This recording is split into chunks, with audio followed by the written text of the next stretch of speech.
Hello mga mamshis, welcome back sa aking channel. For today's vlog, i-share ko sa inyo yung binili ko na super practical para sa kondo ng anak ko at saka sa mga perfect for small space living. First, ito yung dish organizer na binili ko.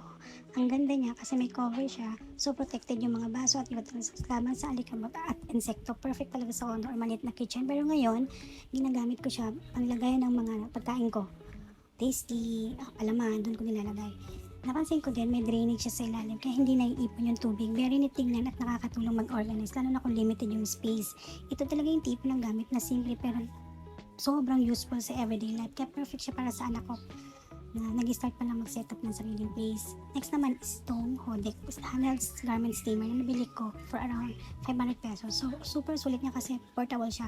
Madaling dalhin at hindi na kailangan ng malaking plancha. Perfect talaga siya sa condo kasi space saving. Pwede mo lagyan ng tubig, then ready ka na mag-steam ng damit. Ang bilis lang gamitin, hindi na hassle maglabas ng planchahan or ironing board. Ito yung mga bagay na naisip ko na kailangan talaga ng anak ko, lalo na pag busy or papasok sa work or papasok sa school, mabilis lang niyang maayos yung gamit niya.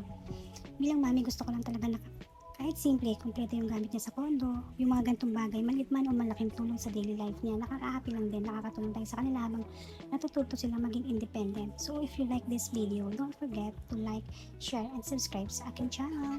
See you sa next vlog. Bye-bye!